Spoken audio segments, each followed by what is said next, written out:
Takes a second. We are live. So don't know if anybody is on yet. We're right at 2 p.m. Eastern time, 1 p.m. Robert's time. So we'll give it a second. And sometimes it does take a second before it like loads up and you can see where folks are in here. And that's like a tidal wave. It just kind of boom, boom, boom, boom, boom. So already there's 11 in here. Hey, Hugh, how are you? Thanks for joining in. So I am very, very excited to have a very special guest on my show today, Robert Alaniz. I had to ask him and make sure that I was pronouncing it right. But Robert has an absolute awesome channel. It's one of the very first channels I myself subscribed to, called Collecting the King. Usually about every 3 to 4 weeks, he does a show, very informative, called Collecting the King Show. He covers so many different topics. He's got, and Robert will probably delve into this a little bit deeper, many years of experience. He does different shows in Memphis and other places. So, Robert, thank you for coming on. I'm very excited to have you on, and I appreciate it. Well, thanks, Mark. I'm glad you let me come on. It should be the other way around. It should be me. I'm not worthy. No. Don't start that. Don't start that. So I'm glad to know, though, after all the years that I've been doing this, that somebody is willing to do this, because they weren't doing this all the years I've been doing this. That's for sure. So we got quite a few in people. If I miss anybody, I apologize. Marcus, how are you? There is TCB. Joey from his channel is on. Let's see who else. Colin from the UK. Marcelo, how are you? Super Atlantis 1 says hello to both of us. Stefano, how are you, buddy? Yeah. D. Phil says, great to see you, Robert. Elvis 78. So yeah, we got we got things going in here. So Robert. Yeah. I know you're it's just by watching your videos. Just a quick backstory. The very first video, and I think we talked about this a little bit yesterday, the very first video I saw from you was you talking about the Aloha from Hawaii. I want to say Sunkissed, not Sunkissed, Starkissed? Tuna. I think it was the tuna. Yes. Chicken of the Sea. Chicken of the Sea, and how it was a very valuable record. And you if you weren't the second channel I ever subscribed to, you were my third. You were one of my first ones. And tell me a little bit about how you got into Elvis, what spurned on your love for him, and what got you to where you are at this point. All right. Well, this will take about an hour, so I hope you don't mind. It's a long story. Well, I've been an Elvis fan since I was 10 years old, and I'm a lot older now. I almost hate to say my age, but sooner or later you got to admit it. And I'm 69. I know I don't look it, right? You don't. I was 10 years old, and I'll try to make it as brief as possible. But I kind of became an Elvis fan. One day I went to my friend's house, and I didn't have a record player or anything. I wasn't really into music. And he had a bunch of Elvis records. And he said, have you ever heard anything by this guy? And he handed me the Roustabout album and said, have you heard this? And I said, no. And he says, well, here, listen. And so he played it. And, there was something about his voice that was just, I don't even know to this day how to describe it. I just thought he had a great singing voice and good looking guy. And I said, I got to see this movie. So I watched Roustabout, and wow. 10 years old. I mean, I guess you're highly impressionable when you're a kid, right? At 10. And he had the leather coat on, he had the motorcycle, and he had girls falling all over him. And I'm like, wow, I want to be this guy. I mean, he became an immediate idol to me. So I didn't really know the crazy part about Elvis's life, like in the 50s, like he was considered the devil, and he was, was it polluting women's minds, and he was a sex maniac, and I didn't know none of that. All I knew is he was this cool movie star, and I started buying his records. And it started with Roustabout, and I religiously bought every record that came out since in 1964 or 63, I think it was 64, 63, all the way up up to when he died and then passed. You know, I even bought the compilations and stuff after he died. But that's what started it all. It was the movie Roustabout, and I don't know what it was, but it was something about him that just to this day I watch him, and I get this feeling over me like I can't explain. I think like God gave him this incredible charisma, you know, and just and then he used it, and he was able to draw people's attention and get all this recognition. Girls went nuts. I think the guys went nuts too, because all the guys wanted to be like Elvis Presley back then, you know, and that's kind of how it all started. And then collecting wise, I really didn't start collecting, believe it or not, until I was about 21, because I had bought all his records. So I knew all about everything RCA had put out in the stores, the bonus photos, the inner sleeves. I mean, every time I got an Elvis record, I studied it. You know, I would sit in my room and drive my mom nuts, but I would play the record over and over and over again. And I would memorize the words. I knew all the words to Queenie Wahini's Papaya Retire, which I think I still know all the words to that song, which is embarrassing. But I memorized everything. I memorized the covers, the inner sleeves, everything. And I committed it to memory. And little did I know that years and years later, all of that would amount into, you know, becoming a collector, and then meeting Jerry Osborne, who was the author of Presleyana, a book that I used to actually learn how to collect and what records were valuable, what weren't.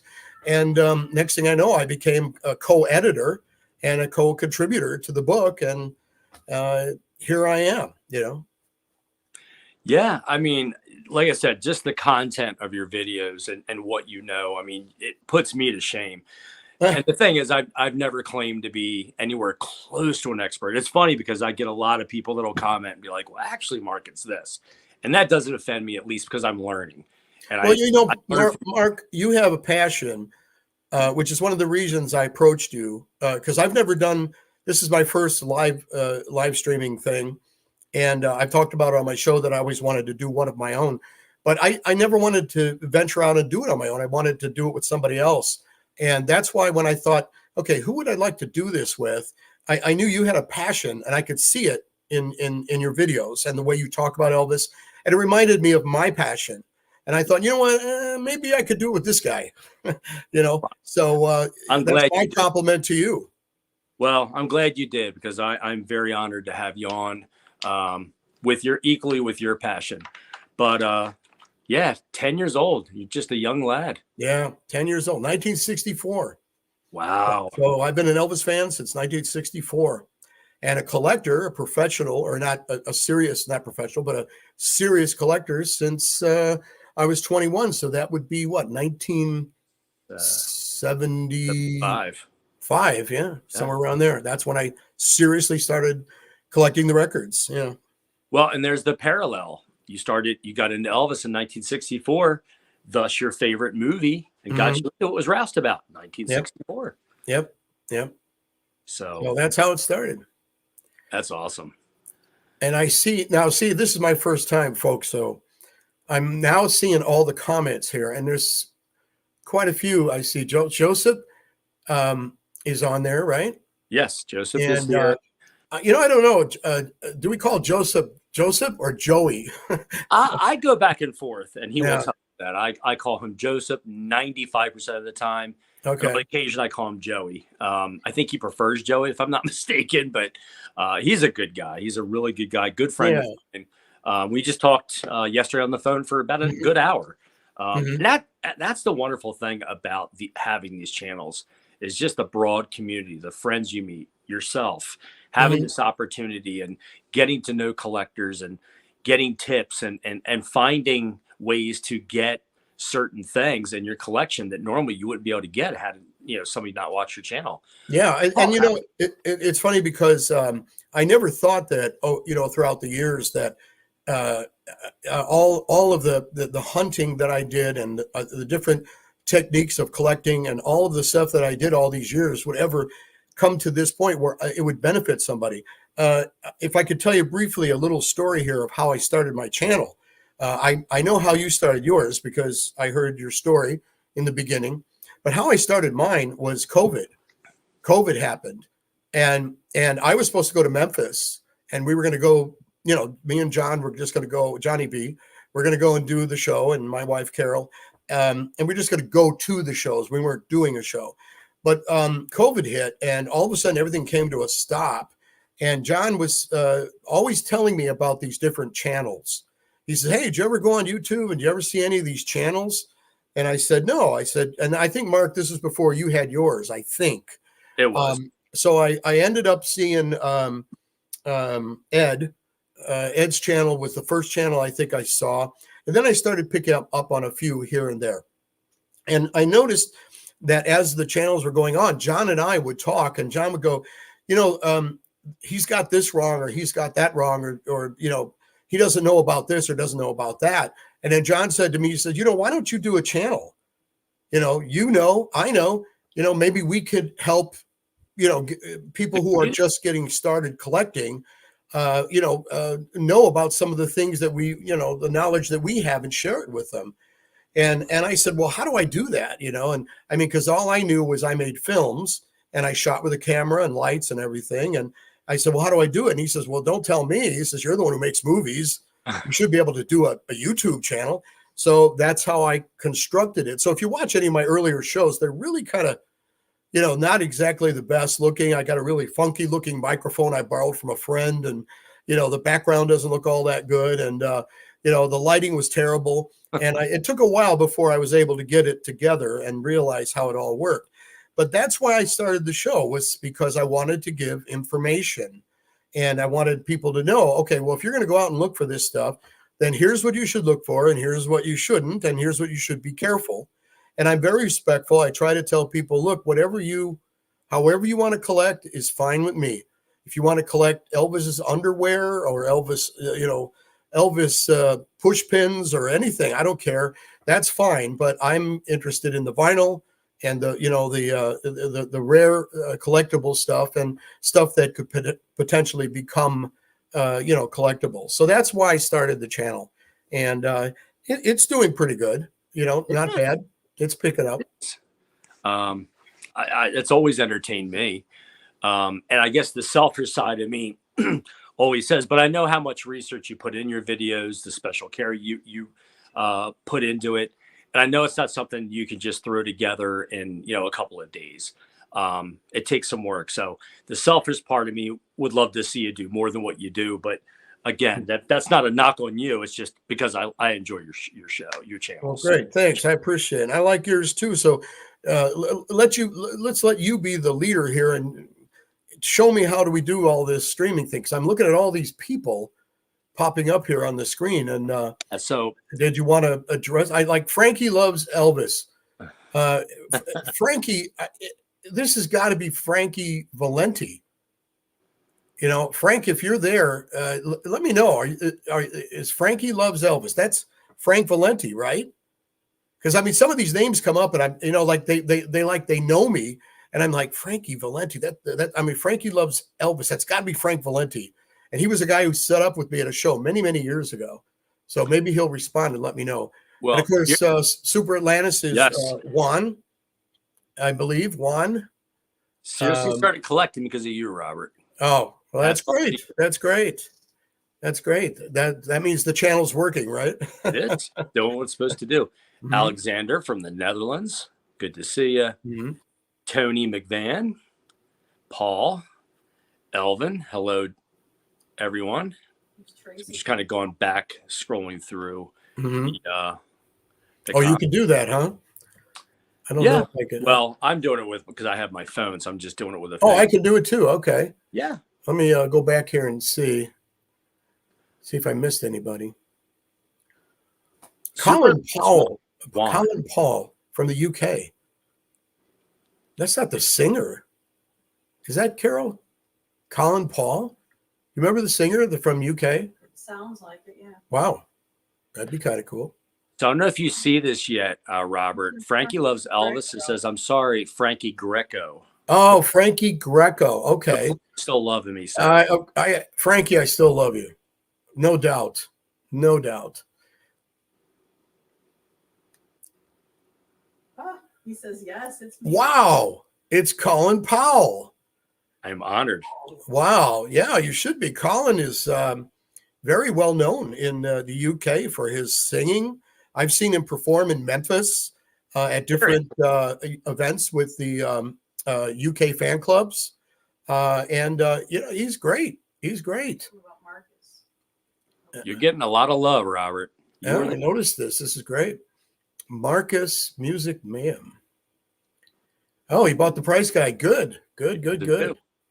And I actually was talking to him on the phone a few months back when he had showed me his Price Guide. So I know Roustabout is your favorite. You probably know what my favorite soundtrack is, right? Refresh my memory. I know I saw the show where you were talking about it. It's your tongue. I'm lost. Tell me. I thought I saw you start to mouth the first letter. I was going to say Kid Galahad, but Blue Hawaii. It's Blue Hawaii. Okay. All right. Okay. Was that the first movie you saw? No, I think the very first movie, I've told this story before. So on August 14th, because I think Elvis passed away on a Tuesday, August 16th. So that Sunday, the Sunday before, just 2 days before, I came home. To this day, I can't remember where I have 4 other siblings. My mom and dad, they must have been upstairs. My brother's out in the yard. So I come downstairs at summertime, turn on the big box TV with the 4 legs. And it was the end of Kid Galahad. Kid Galahad. And I'm watching. I'm like, oh, man, I missed an Elvis movie. And it was a double feature. The second movie was Viva Las Vegas. And that was the very first full-length Elvis movie I'd ever seen. And he died 2 days later. And I was actually in my bedroom listening, of all albums, Burning Love and hits from his movies, which is an album I got when I was about 5. And my brother knocked on the door and said, Elvis Presley, they just announced Elvis Presley passed away. It was almost spooky. To this day, when I talk about it, it gives me chills. Yeah. That I was watching his movie 2 days before, and I was actually listening to one of his records when I got the news. But yeah, I was 4. I was 4 years old, and my mom had Elvis's Christmas album, the one with with him with the blue collar and the snow background. Yeah. And I was hooked ever since. Yeah, I remember the day very well, and if you don't mind, I'll tell you my little story. I think I just started a job driving a truck for an auto dealership, and I was delivering parts. And being from Chicago, there was a very famous disc jockey by the name of Larry Lujak.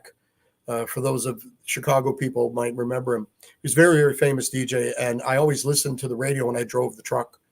And it was in the afternoon, and I remember Larry Lujak came on the radio right after a song and said, "We just got word from Memphis that Elvis Presley was found dead at Graceland. We'll have more after this." And right after that, he just went into another song. I don't remember what it was. And right there, I mean, I pulled the van over, and I was like waiting to hear what if it was confirmed. And sure enough, he said that he came back and he said, "Yeah, Elvis Presley has died." And right away, he played Memories on the radio. And I took the van and I pulled into the forest preserve, and I sat in the van and cried for I don't know how long. And I'm not embarrassed to say it. I broke down into tears. I cried. And then when I got myself back together, I finished my delivery. I went back to the dealership, and they fired me because I didn't deliver. I was late with the deliveries, and I got chewed out, and he let me go.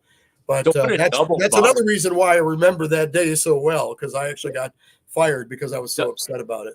Double bummer. Your hero passes away, and then you lose your job in a matter of you lose your job. Yeah, that's pretty bad. It was, back in 1977, you had, you had the ABC, NBC, CBS, you had a couple UHF channels. You didn't have what you had today. But I Yeah. remember it was huge news, front page. Oh yeah. The funeral was on TV, the procession with the hearse and everything, and them carrying, the casket into the mausoleum. Like, it was big. And That when is you big. think about it too, there was no internet, there was No. nothing, there was no mass communication. You just had the four TV channels and radio, and that was Yeah. it. Yeah. But it went out fast. I mean, everybody knew. Oh, yeah. It was incredible. I think every TV station ran it, and every radio station ran it. There were Elvis songs and everything being played all over the place.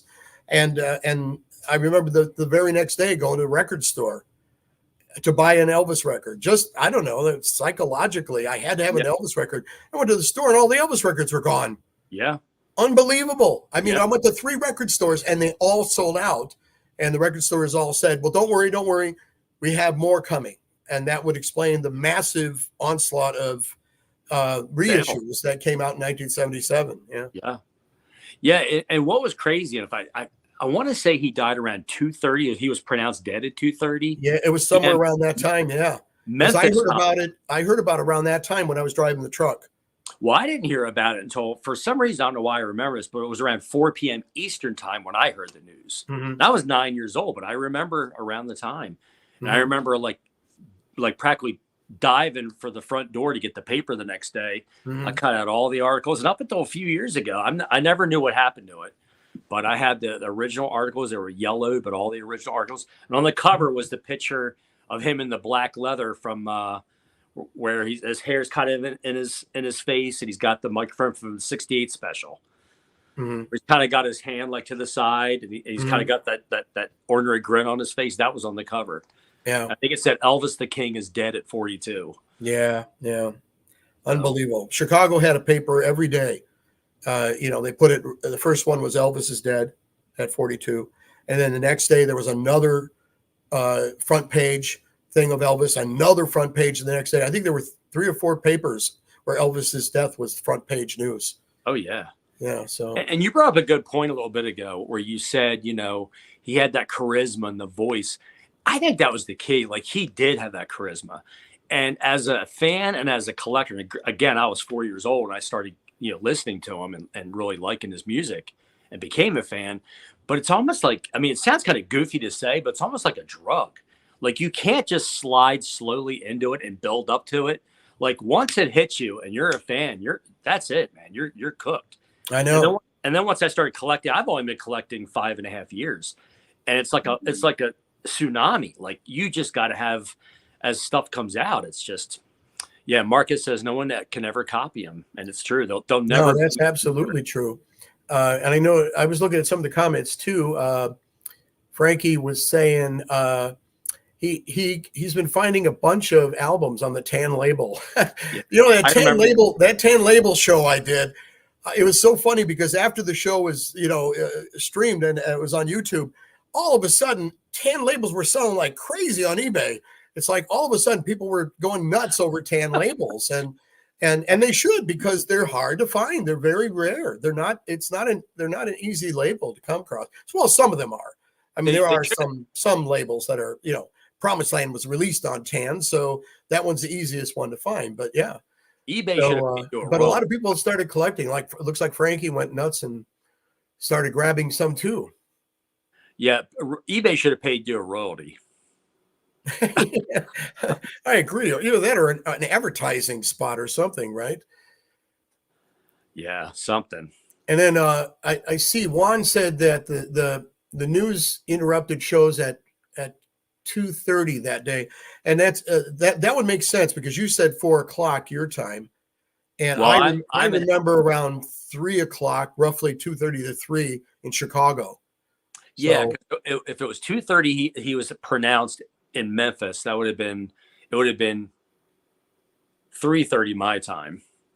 So, and I found out around 4 p.m. Mm-hmm. Like I said, I don't know why I remember that time, but I just do. Yeah. So looking at some of these comments here. Marcus says his favorite soundtrack is Harem Scarum. I'll be honest with you, and Robert, I think you're kind of cut from the same thread as me. I am a fan of the soundtracks. I always have been since I was a Yeah. kid. There's some obviously better, but I've always said this: even his worst ones all have highlights that are really, really strong songs. Yeah. I'm a fan of the soundtracks too. I do like them. Some of them I could skip. I'm very sorry to say Harem Scarum is one of them. I think there's like one or two songs on there that I like, but Yeah. I can easily pass on that one. But being that, I saw Elvis as a movie star, I was really committed to the soundtracks.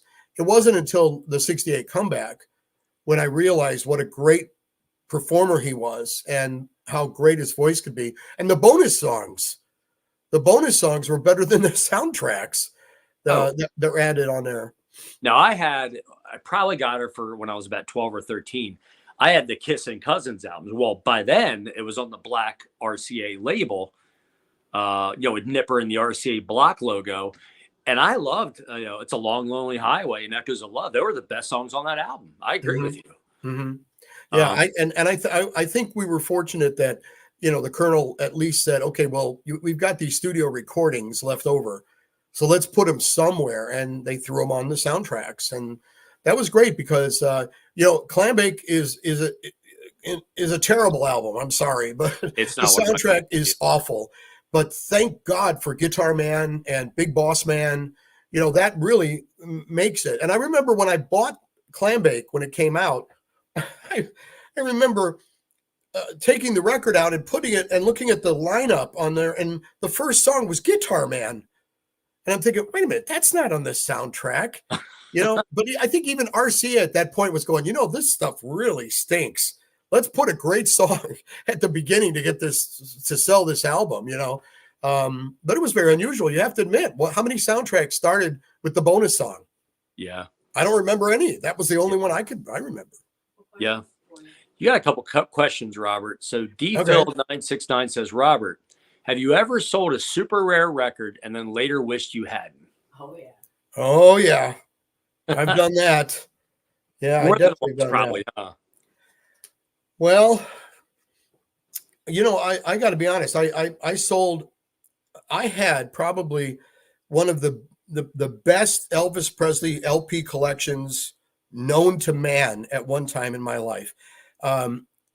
Behind me here, this is a wall that I put up for my set, but I used to have this whole wall filled with my Elvis collection because I was so proud of it.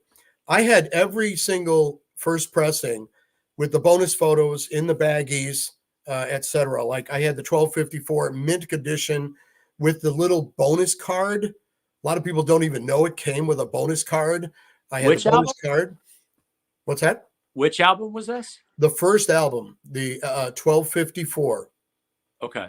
Elvis Presley, the LPM 1254. I had the original in a baggie with the bonus card. I had King Creole in the baggie with the original photo. Carol jumped up right away. Which one did I sell that I really regretted?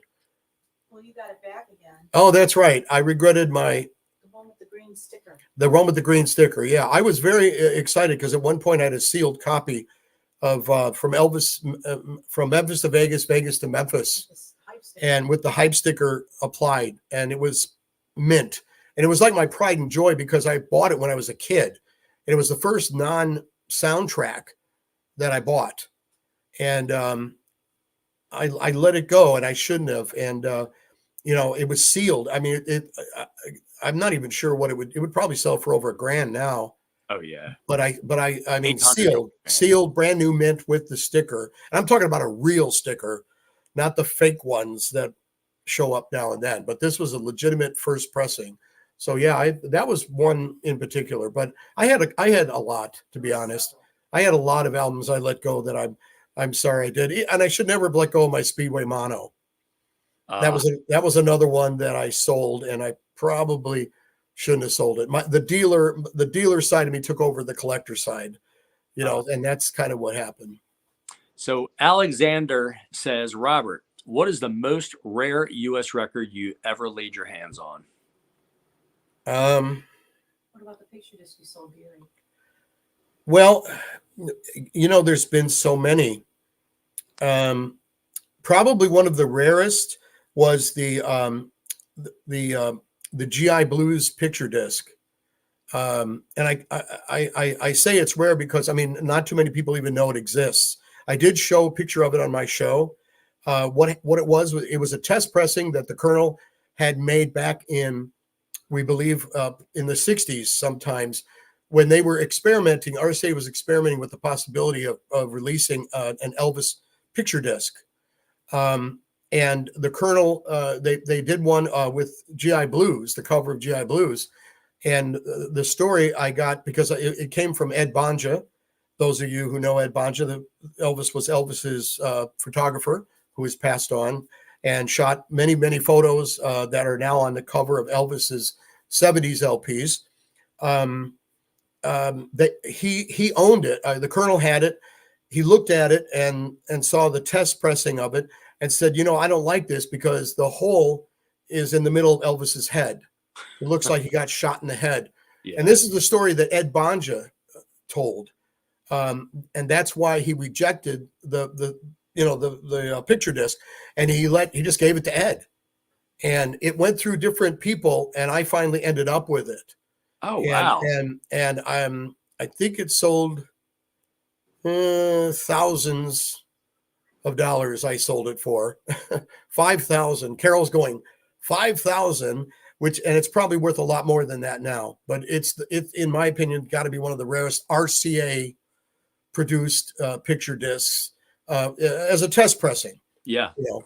And if you want to go with just ordinary records, I'd say Speedway Mono. I had one.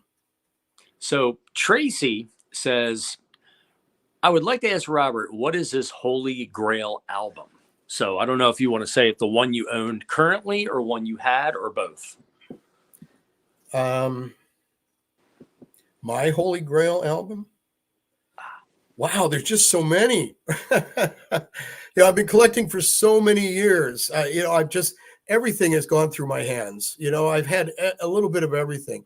In my collection right now, I have to say it's I actually got another copy of From Memphis to Vegas, Vegas to Memphis, which I showed on my show, sealed with a sticker. I got it back. I got another copy of it. So right now, that's my Holy Grail right now. And it's sentimental.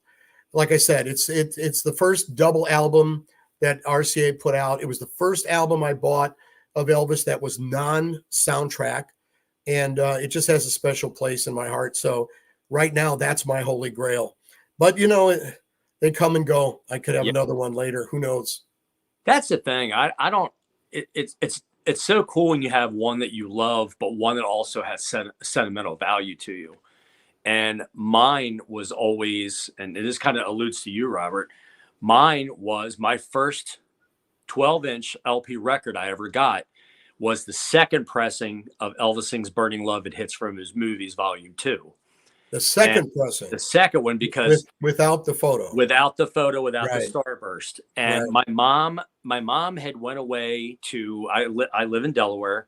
The house that my parents are still in all these years later. Her and her mother, my grandmother, went to Pennsylvania, Eastern Pennsylvania, to Memorial Day weekend to put flowers on her dad's grave. And my mom was always great about coming back and giving little things for each of us kids. My gift, because she knew I loved records, she got me that album, and it was the second pressing because it was the blue Camden label. And because I don't know how many they made of the first with the starburst and the photo, but I found out you had a mint copy, and I bought it from you, and it is it's there.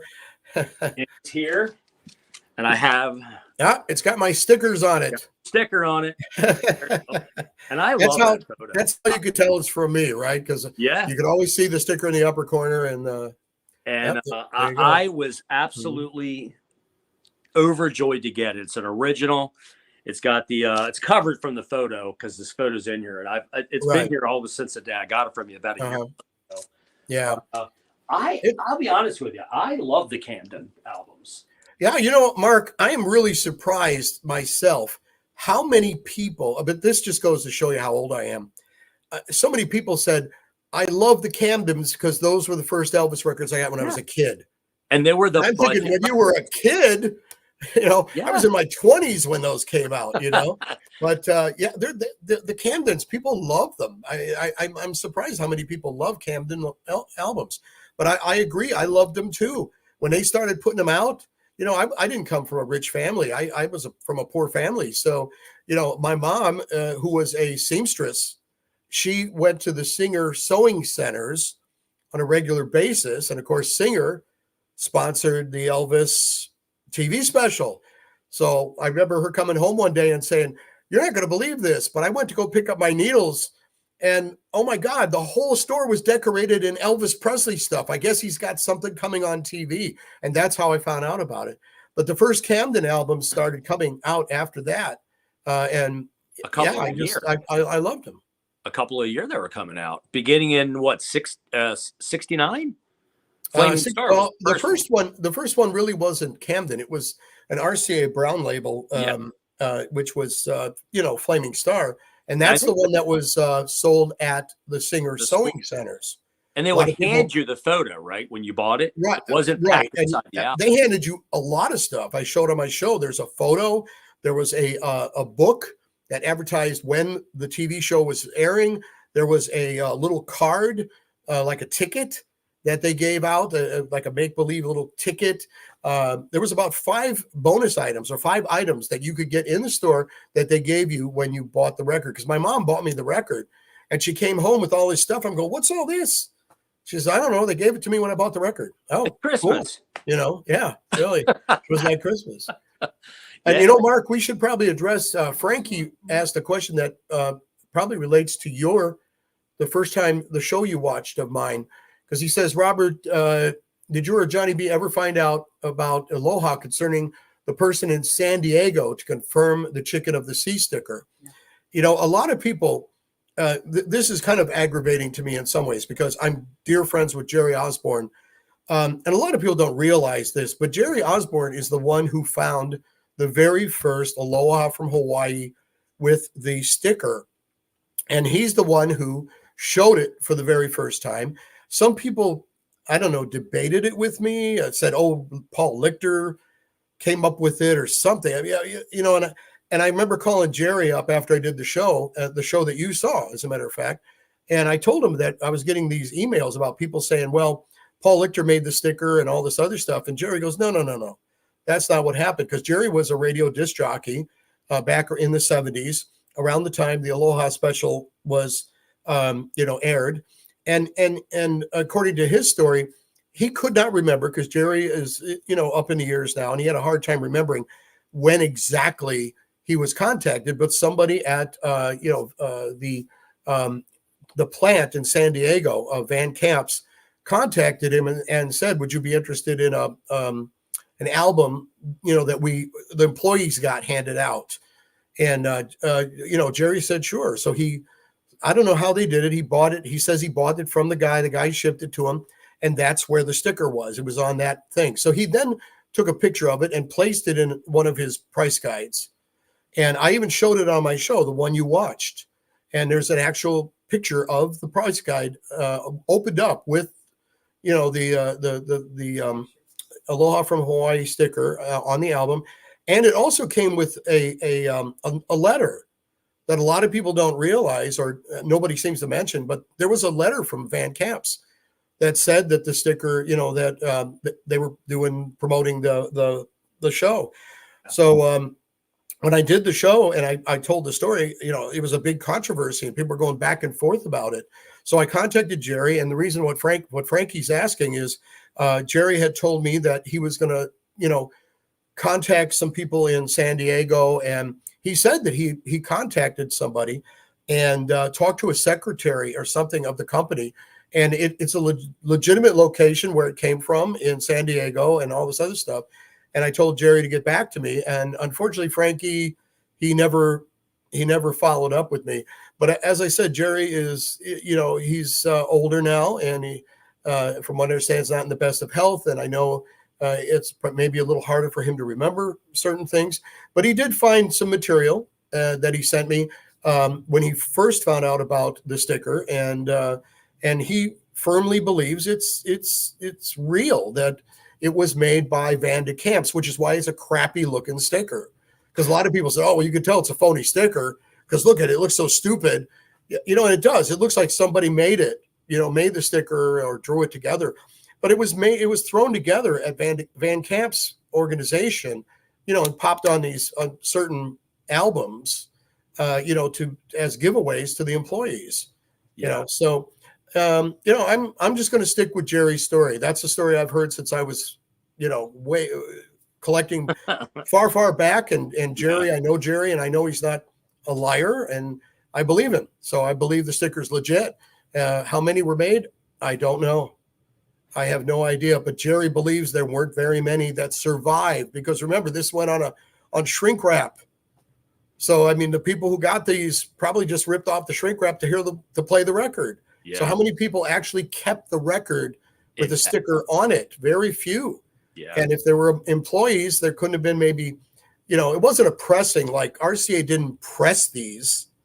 You know, these were just copies that the organization got, and they basically just, you know, got the copies and popped the stickers on and gave them to their employees. That was it. That's the story, and it's good enough for me. So I got another question in the chat, and then I got a question for you related to this a little bit later. It says, Robert, do you own any Sun records? I'm assuming Super Atlantis 1 means original Sun records, maybe the 45s or whatever. So the question is, did I ever own any Sun records? Yes, I did. I've owned all 5, and I've sold all 5 at different times over the past 30 or 40 years. All right. But I do not personally own any, no. Let me see. Okay, so Marco says, Robert, did they use the new audio mix for the Blu-ray on the new Aloha set that came out from Legacy a couple months ago?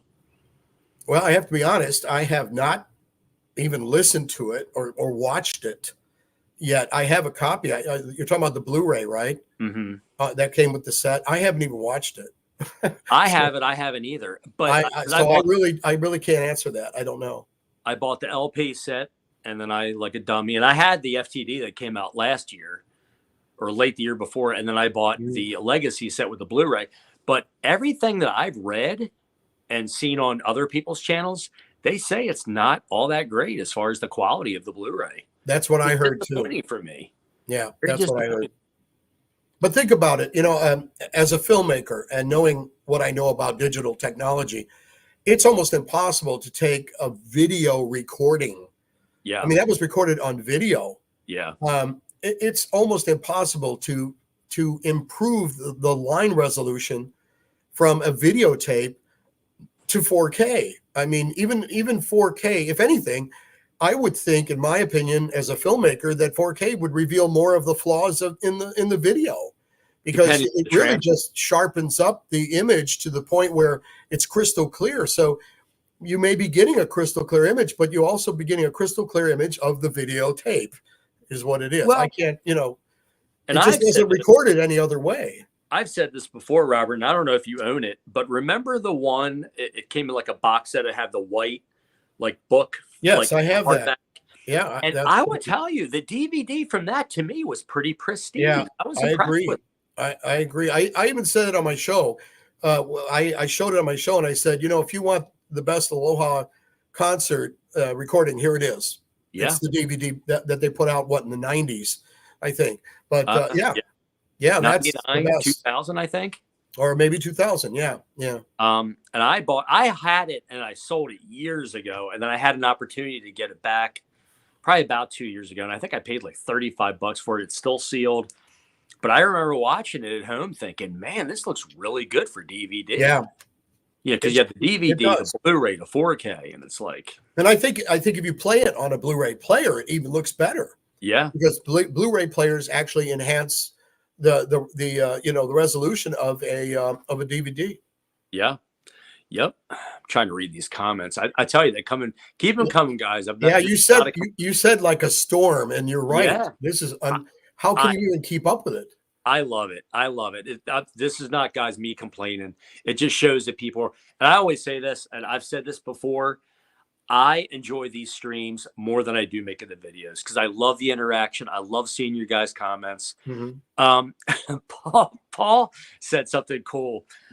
He mentioned Woolworths Woolco stores. I miss that, man. They had a great record section. You know, all right, I got to tell him, Paul, you just struck a chord in my heart. I bought my Roustabout record at Woolworths. As a matter of fact, I bought almost all of my Elvis records at Woolworths back in the 60s until a record store opened up in Blue Island where I lived. But yeah, Woolworths it was a fun store because they had this little, in mine, there was this little section, like you'd come in the door, cash registers were here, and there were two entrances. Yep. And then on the left was their records section. And you would go in there and there were like, you know, the 45s and the EPs were in one place, and they had all the new albums. They didn't have a big catalog, a big library of records, but anything that was new was in there. And that's where I got mine, was Woolworths. And what's really cool is sometimes if you find an original, you'll see a letter on the sticker because they used to have this chart and you'd match up the letter. If it was a double album, it would be an F or something. It would be, you know, $9.99. Right. A single album, it would be $4.99. But didn't it have a W on the sticker too? Yeah, I remember that.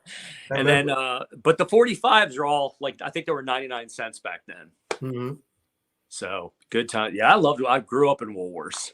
Mm-hmm. And then they had their little snack section where you can buy like hot dogs. Oh yeah, I had lunch there lots of times. Yeah, and they had the little round, cushy red seats.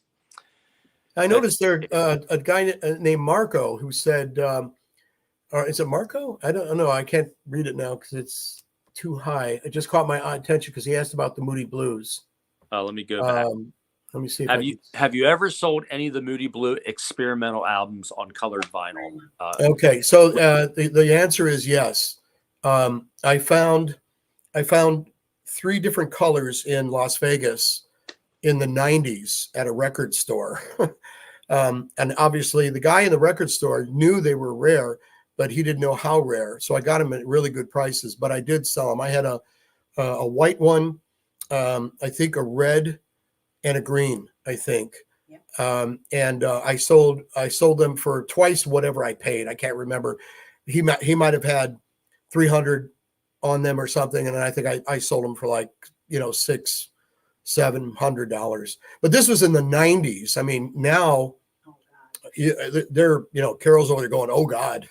Yeah, now they're well over $1,000 easily, or more, if you could find them. But I did have them, yes.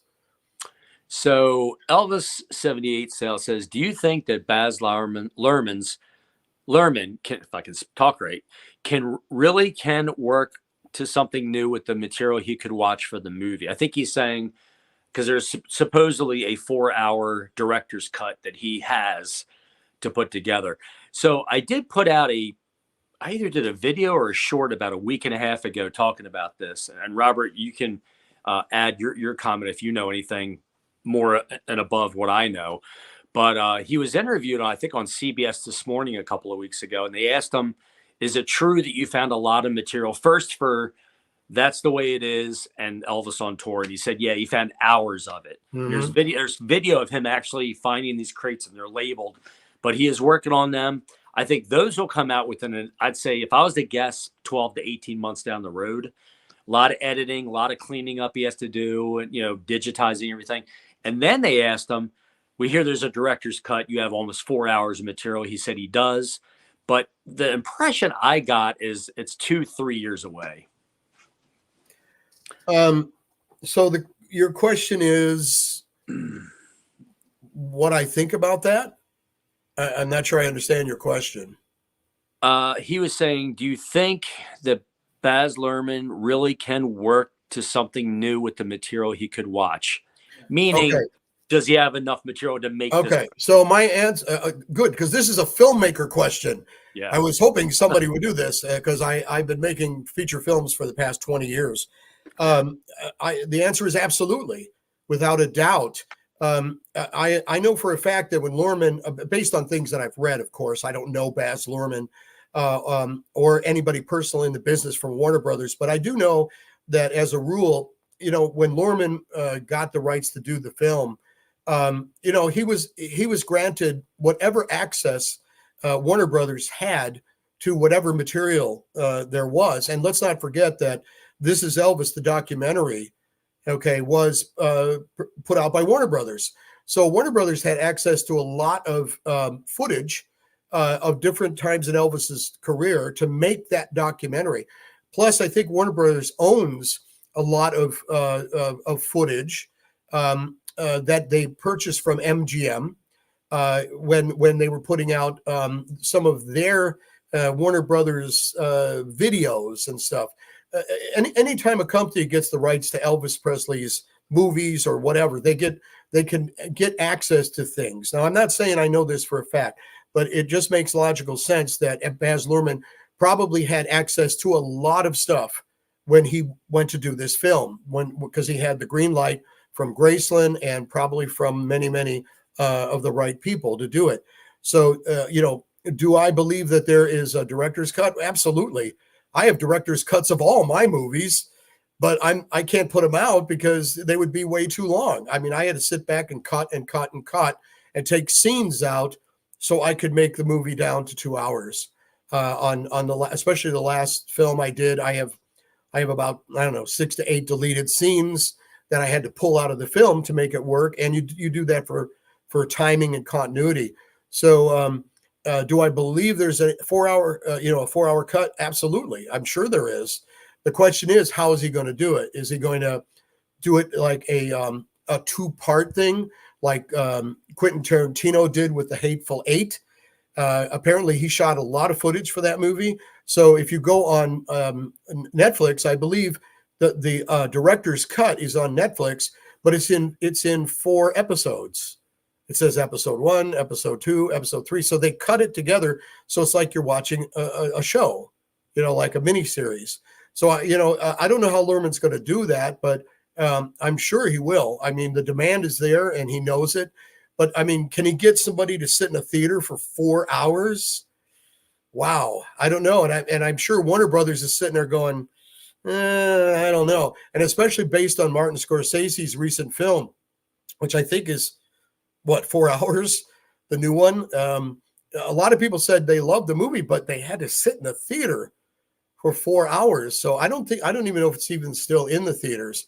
I mean, it's really made for streaming because you can always pause, go to the bathroom, pause, grab something to eat. But it's hard to run to the bathroom, especially if you have a bad prostate, during a 4-hour movie.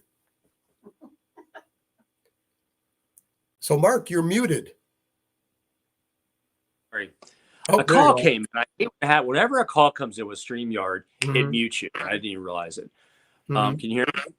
I hear you. Okay. I was saying, I think the movie you're referring to is the new one with Leo DiCaprio, right? Right, and De Niro, and yeah. It's supposed to be a great movie, but it's long. I have often said if it's a captivating movie and it draws you in, 4 hours doesn't seem as long.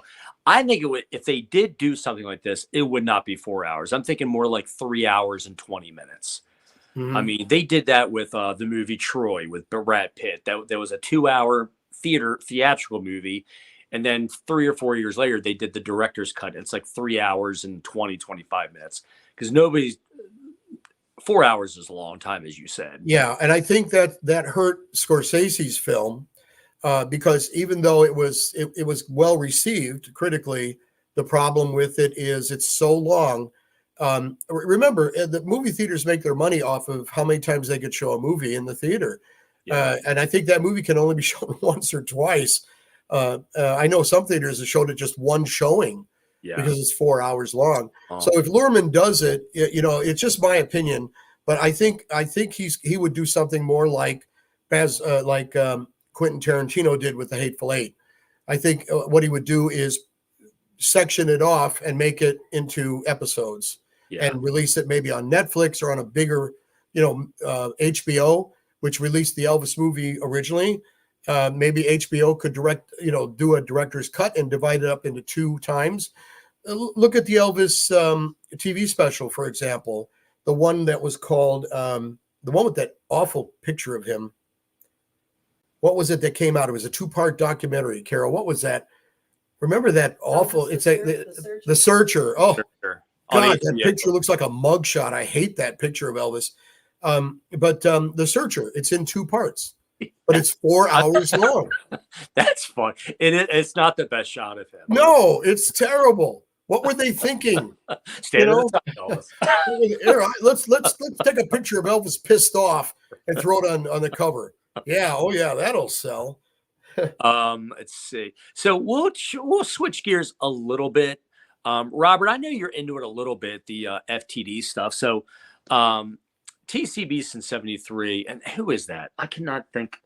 He's got a great channel. He's in the UK. I cannot think of his name. Forgive me, TCB.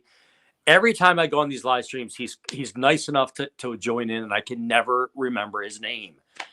But he said, I hope the new 72 box set would have a complete concert film from the tour.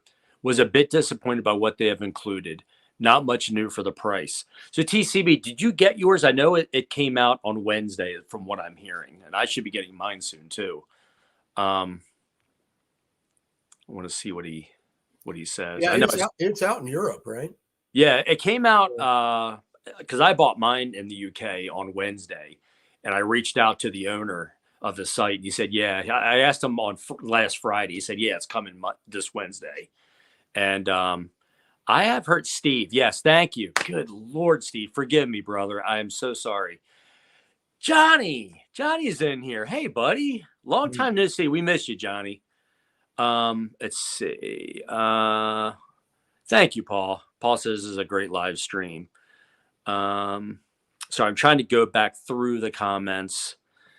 Graham, I didn't say hi to you earlier. How you doing, buddy? Hope you're doing well. Yeah, Steve. And you know what? We'll do a stream in a couple weeks, and TCB will come up, and I'll be like, what's his name again? I'm horrible at names. Steve's a good guy. Steve's if you ever watch his channel, he's so straight-faced, but he's hilarious. He can come up with the best one-liners I've ever seen. See, Tracy says, in the Searcher, he was wearing brown contact lenses. It was a picture taken for Flaming Star. Could they have not have found a more attractive picture of him? I agree. Yeah. It was just not. Well, maybe that would explain the serious look on his face, because Flaming Star was a serious movie. So maybe, I don't know. Maybe that's why. If I can say so, the Searcher to me was not well produced. That's just my opinion. I did not. It wasn't bad. It had interesting parts, but it was very somber. It had a very somber, melodramatic feel to it. It just didn't draw me in. Yeah. Yeah, it was okay. I mean, as far as documentaries go, I've seen far worse documentaries. Yeah. Like I said, it wasn't horrible. I didn't have disdain for it. But as they go, I'll tell you what was a great one was the new one that's on Paramount, the 68 comeback. I haven't seen that yet. Robert, do yourself a favor, buddy. It is so well made. Yeah, I definitely got to see that. It's colorful. It pops on a 4K TV. It just has such a great backstory. It is absolutely wonderful to watch. It's probably as far as anything that came out for TV, it is probably the best thing I've seen in a long, long time. And that's the one with Steve Bender, right? With Steve Bender. Is he on the show? Or they show him present. They show him present day, and then they found tons of footage behind the scenes. There's one where he's got what's it called? The clip. Robert, I'm ignorant. What's it called? The clapboard. Clapboard. He's got the clapboard. And Elvis is in the letter with the red bow tie with the guitar. And he goes, such and such, take whatever. And he has it loaded near Elvis's crotch. He goes, hey, watch where you got that thing. It's just very tongue in cheek. Elvis was in such good spirits for that. It was at a bad time because it was right after RFK had been assassinated. But he just seemed like he had such a blast on that show. He felt rejuvenated. Okay, Mark, I'm seeing a golden opportunity here for something that you and I discussed before we did decide to do this. I think it was Frankie says, Robert, I have a copy of Roustabout LP with the MONO logo font in pristine condition, just to let you know. Well, Frankie, I've got something to show you guys. I was telling Mark, I said, I wanted to bring on the black box, the people that know my show. I always have a black box, and every once in a while I'll pull it out and I'll pull out some rare stuff. Well, I happen to have it here, and I thought maybe this, and Mark, I have your permission to do this, right? Absolutely. Okay. I thought it'd be fun if I showed, being that this is not my regular show format and it's just me being me, I'm always bragging about my roustabout collection. So I thought I'd show it. So here is, all right. And you can see that there's those stickers. The stickers. Here is the very first. Other than your hat. Right. The first roustabout album on silver, right? It's a silver stereo. I'm not going to open them all up, but I'm going to show you one at a time, all the roustabouts. All right. That's the very first 63 silver stereo. Here is the 64 reissue, which came out right after it in stereo. All right. And this is the white top stereo. All right. Let's see. Let's keep going. Now, Frankie, here is my copy of the silver mono, MONO, which is very rare and definitely worth some money. And this one is in the shrink wrap. It's the original 1960. It says 64 silver mono, but it's not really. It really came out in 63. Okay, and then here we have the white top Monoro. All right. Trying to dodge the light here. But anyway, that's the white top Monoro. All right. There's still more. Then I got the orange label 1971 Flex of this. And a lot of you who follow my channel or even elvisrecords.com that I talk on a lot know that I do not have the orange rigid, which is so hard to find. So if you guys got it, God bless you. It's the only one of the Elvis RCA records I don't have. Then we have the tan, which is also a tough baby to get. I remember doing a show one time and I said I had the tan. It was one of the ones I was missing, right? So I saw it on eBay. Somebody put it on eBay. All right. And I bid on it. The damn thing went for over like $200 and something. And I'm thinking, did I cause this? Avalanche. Is this because of my show? I opened my big mouth and said the tan label. Carol's over there going, yep, it is. Super Atlantis says he has the orange rigid. I think he told me that. Yeah, that's Juan. Juan, I think you told me that, and I am totally envious. It's the only one I'm missing. 1976 black reissue. All right, this is dog near top. Then I have the 1977, and this is one rare puppy too, the AFL 1 of Roustabout, and this is the black label dog near top, but is the AFL 1. Boy, this one was really hard to find. And now we start getting into more interesting things, just because I like Roustabout. Here is the red vinyl Roustabout that came out. It came out in a box that was put out. I can't remember. Five albums in it. That's right, 5 albums. And Johnny B found this, I don't know, at a record show or eBay or whatever, and gave it to me for my birthday. But this is the red vinyl of that. And I'm not sure what year this came out. Do you remember, Mark, when that box came out? I wouldn't even venture a guess. I'd 2000? probably say 2015, maybe. If I was No, earlier than that. Definitely earlier than that. It is. See, I was way off. Yeah, it was Collectors. I can't remember the company, but there were 2 boxes. And 2 boxes, they had, older ones and the newer ones. Right. They had RCA and they had Roustabout and other ones. Okay, folks, we're still going here. Here is the music on vinyl. And it's funny because I'm planning on doing a show on music on vinyls. Just did one on Friday Music. But here's the music on vinyl version. You can see by the sticker. Is that one a rare one, Robert? No, not really. I don't think so. I've seen it around. I have still seen it around, but the music on vinyls are from Europe, so obviously not that easy to get for people from the United States. And speaking of Friday Music, there's my copy. I mentioned this on the show that I had one copy.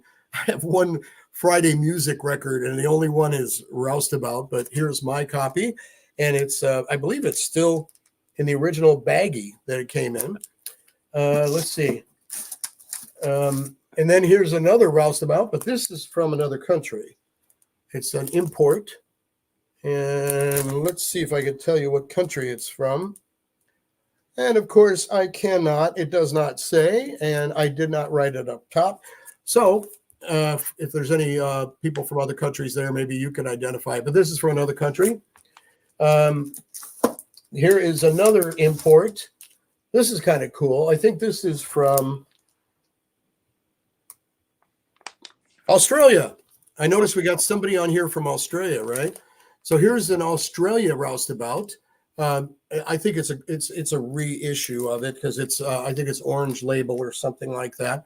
But here is I liked it because it had the border around the cover there. But that's from Australia, and I think we're getting to the end. As a matter of fact, After 30, we are at the end, ladies and gentlemen. The final Roustabout in my collection. Here it is. I'm not sure where this one's from. This is France, and this is a Roustabout from France. Even got the import sticker on there. You know, says I'm literally drooling. So there we go. Ladies and gentlemen, that's my Roustabout, my personal Roustabout collection. That you know what? Somebody said, what is the Holy Grail? The Holy Grail are my Roustabout albums. That is the answer, because I would not give up any of these. Because they're sentimental too, Robert. It's sentimental value, yes. So there you go. So I actually got a question. Frankie, this is just a curiosity question, I think, from Frankie Loves Elvis. If I completed my FTD vinyl collection, and yes, I'm happy to report I did a couple months ago. Yeah, well, you were crazy, Mark. Technically, when you announced that you were going to sell us pieces, I'm like, what's wrong with this guy? Well, it's a funny story, and I'll keep this funny. So last October, this would have been October 2022. My wife and I, we put a brand new deck. We tore down, demolished our old deck, put a brand new, beautiful deck on, redid our complete downstairs. This TV behind me, which is an OLED 4K, and some of you already know this. And I got the ingenious idea to say, how can I come up with some real quick cash pretty fast? And I got the brilliant, stupid idea to sell my FTD vinyls. And I sold all of them but 16. Now I had every one then. The only one I did not have was Jailhouse Rock Volume 1, but I was in the process of getting it. I had sent the guy let me split up the payment because he wanted like $400 for it. He let me send half and then the other half a week later. I sent him the first half, made the decision to sell him, reached out to him. He's like, yeah, no problem. Good luck. Gave him my money back. And I sold how many at the time? I think there was 44 of them, 43 of them. I had all of them but 60, all of them but 16, I think. So I sold a lot of them in like 4 days, and it paid for everything downstairs, paid cash for the TV, got a laptop for my daughter for Christmas. So it came in. And at the time I was totally fine. I had people probably like you, Scotty's channel. People were like, Mark, are you out of your freaking mind, dude?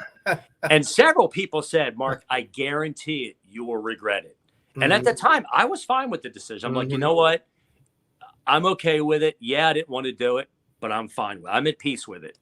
So fast forward to about April of this year. And I'm picking my girls up at school. We're waiting in car line to get them. And I'm looking through on Facebook. And somebody who had bought a couple from me back in October said, I got the last 3 FTD albums I need. My collection's complete. And it was like somebody like tapped me on the shoulder. I turned around, they punched me in the face. It hit me that quick. And it was like, Mark, like, what did you do, dude? So about a day or two after that, on the same Facebook page, somebody put, I got a copy of Standing Room Only, the second album in this set. I'm only 2 away. And then I'm like, it was like they were like dominoes. People were saying, I got the last one I needed. And then like those growing, it just started gnawing at me. So I started getting aggressive with it, and a good friend of mine reached out and said, hey, I got some of the ones you need. I'll give you a good price. And I got the rest I needed. But I got them back over time. But I know exactly how you feel, because as I mentioned, at one point in time, I had every Elvis album, first pressing. every single one in pristine condition and I'm talking about from up to where he died. I'm not talking about anything after that. I'm talking about all of his catalog in pristine condition. And I sold it to a collector. And Carol remembers when I did. I sold it. I got good money for it, but I got sick to my stomach. I became physically ill after I had sold it. I took the money and I bought a car, or I bought a van, and I needed the money really bad because our van was dying and I had to get the money. I sold that collection, but I was physically ill. And I was just like you. Afterwards, I went, what the hell did I do? Yeah. You know, it took so many years to get all of those first pressings, you know. I wasn't like Johnny B. Johnny B could sell an entire Elvis collection, which he did. He sold an entire Elvis collection and started collecting Samantha Fox. I don't know what's wrong with this guy. Yeah, but he didn't look back. It was okay. Yeah. It was okay with it. But me, it was emotional. It was, like I said, I had no regrets for at least 6 months. You know, sometimes out in the back of I'd look at the ones that I kept. Like there was some that I kept like on stage. That's the way it is. I kept my Blue Hawaii. That was the first one. I still have the original one I got 3 years ago. But then it started growing and growing and growing. And by like last summer, I was like, what did I do? You know, I think I better answer a couple of these things here. Yeah. Somebody said, do I have Roustabout FTD? Speaking of FTD. Yeah, I'm sorry. I forgot to put that in my collection. I have 2 copies of it, of the Follow That Dream of Roustabout. Yes, I do. And I think someone asked me if I have the 45 promo. No, I don't. Boy, I wish I did. I would love to have it with the original promo picture sleeve for the Roustabout 45 promo that never was released. You know, that's something I don't have. But I'm always looking for anything Roustabout related. And of course, the Orange Rigid right now is my, you know, the one I'm doing my best Indiana Jones to find. Not easy. Definitely not easy to find.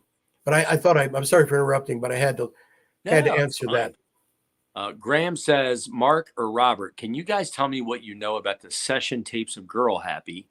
Is it true that we may never get an FTD for Girl Happy? Well, I know they released it on CDs, but anybody who watches my channel, Girl Happy is a top 5 for me. Yeah, me too. Yell at me. People can say, Mark, what are you nuts? I find it fun, upbeat, summery, just a great fun album.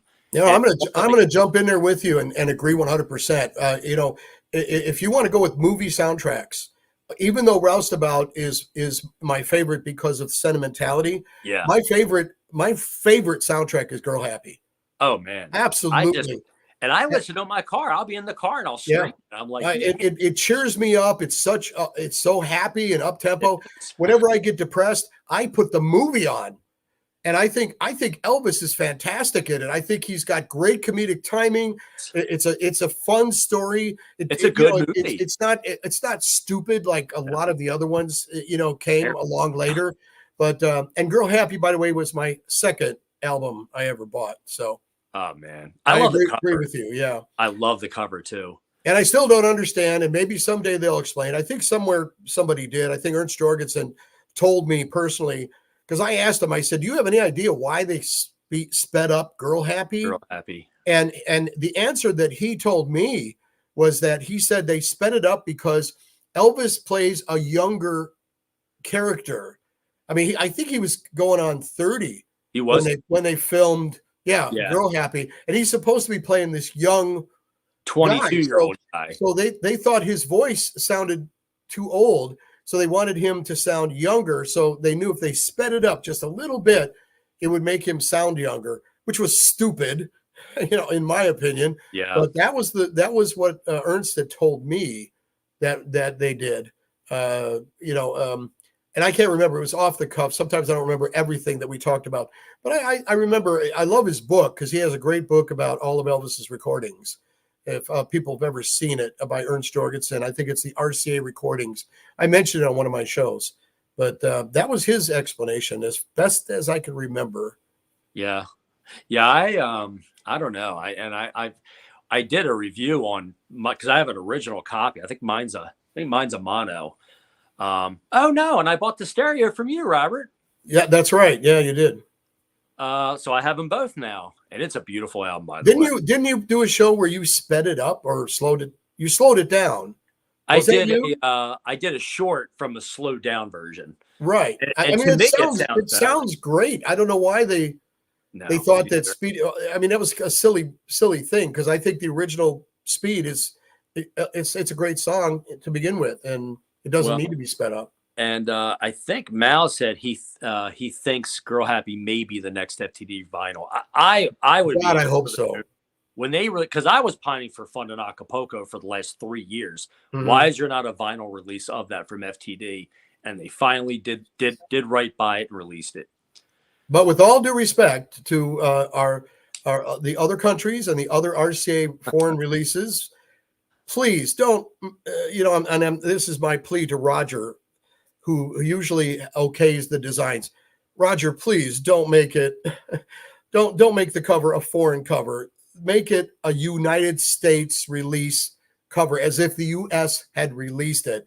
I know you Mark, you like the girls cover, right? Didn't you say you like that It's cover? my favorite cover of all. Okay, it's my least favorite cover. Really? I don't know why. Elvis is a United States. Artist. He came from the United States. Yeah. And okay, fine. If you want to do an FTD of a cover, and you're doing it out of respect to the original covers, which is what Roger personally told me in Memphis, Tennessee. Well, we want to reimagine all the United States pressings, okay, on vinyl. And that's why I love them. And then all of a sudden, this Girl Happy shows up. It's got the RCA lightning bolt logo. Yeah, they call it the silver spot. From Europe. And I'm like, wait a minute, what's this? And what does he do? He does it with Fun in Acapulco too. Yeah. And, it's just me. I got, just the way I feel. I But think please don't put that lightning bolt logo and make it Girl Happy. Make it an RCA Victor. I want to see Nipper up there in the corner. Yeah. That's all I got to say. I mean, I love Nipper. I think the reason I liked it is I love the red. I love the red background. They changed the Girl Happy font a little bit, which I thought was cool. But I think it was a throwback to the silver spot, and I just thought it was different. I liked it, but it was different. Each his own. It was different. It's just a personal thing for me. Yeah. I would just prefer and it's only because of my conversations with Roger when he first started doing the vinyls. He came to Memphis every year, and I'd always find him and take him aside. I took pictures with him. He even gave me complimentary copies every once in a while of the FTDs that were coming out. And I just remember him vividly saying, we want to copy, we want to pretend like these are the United States pressings and reimagined. So I'm hoping they do that with Girl Happy. Yeah. I do think, because they kind of started this trend, kind of like with the CDs, the 3 CD soundboards, I do think that maybe every other or every couple, if it's the soundtracks, they're going to do the same. I just feel it. I could be wrong, but I feel it. But like I said, each his own. I think it's kind of cool personally, but I was kind of surprised they did it with Fun in Acapulco so soon after Girls. But I think those in the UK, like I know Scotty loved it because he's of course in the UK. Oh and that's fine. I mean, it's fine if that's, if you're from that country and you see an album that looks like, hey, this could have come from the UK. Because I know somebody commented, Paul from the UK said, I'm in the UK. UK or is it Mal Walsh said UK covers forever. Hey, nobody's putting down the UK covers. That's fine. It's just Elvis is from the United States, but it's sentimental. Let's see. I was gonna pull up my. There it is. Come on. I want to change your mind, Robert. Okay. Look at that cover. Look at that. That is just gorgeous. That's got to be the worst haircut I have ever seen on Elvis. And I'm sorry, Mark, but I'm going to have to say this. The second worst cover, I think, is Kid Galahad. And I'm sorry. Now, I will agree with you. Kid Galahad is not one of my. He looks terrible. He looks washed out. He looks terrible. And that haircut on Girls. I mean, that must have been an off day when they were shooting pictures. Elvis probably just woke up and said, okay, I'll, his hairstylist was not available that day. This is a great one. There it is. That's That is it. great. You like That's that a one? great Elvis Presley Oh, man, picture. that is gorgeous. It's That is it's one of my favorite FTD covers, without a doubt. This is actually Scotty's favorite, if I'm not mistaken. Well, gee, I wonder why. I mean, it's the Gold Records 3 from Japan cover. Look at the back, man. Oh, man. Yeah. I just love it. Yeah, I love FTD. Don't get me wrong. I love their covers. I think they and it's wonderful that they have access to all those pictures, because there was an onslaught of promotional photos. Elvis took photos for just about every movie, promotional photos. So you'd think they'd have better ones than the one with the terrible haircut and. Well, the potluck cover. Yeah, that's not exactly one of my favorites either. No. Yeah. There are some, as a matter of fact, FTDs, there are some covers that, what was going on with that for standing room only cover? I mean, God, it was so terrible. It's out of focus. Yeah, he's kind of Elvis is looking like he's straining, like he's having a heart attack on stage. I'm sorry, I just didn't like it. Did not care for it at all. But the blue Hawaii is awesome too. Well, the blue Y is excellent, of course, but he did a lot of great photos. I mean, if you got the book, the box set, did you get it? Open that book up. Holy cow! There were so many album pictures in there they could have used for album covers. Oh yeah. It says, Robert, how do you like the Japanese cover for Girl Happy? I love it. So do I. Absolutely love it. Yeah, not that the American's bad. I mean, I love the American, but again, sentimentality. I was 10 years old. I bought the album, or I was 11 at that time. But the Japanese cover is excellent, excellent. I'm looking at some of these things here. Potluck was the worst, Paul. I think I agree with that. One of the worst. Steve says not keen on the Promised Land FTD cover. See, I actually really like that one. Well, it's a good picture, but I think he's referring to the fact that it's out of focus. It is out of focus. That I will definitely. The photo is slightly out of focus. But I know they're committed. I know Roger told me one time they were committed to using pictures. If they were doing a concert or whatever, an FTD, if they had a photo from that concert, they would prefer to put the photo on that release. Like what was that guy, Carol? They used the guy that bought the contract from us. I know my mind's blank too. Remember, he bought the '69 contract.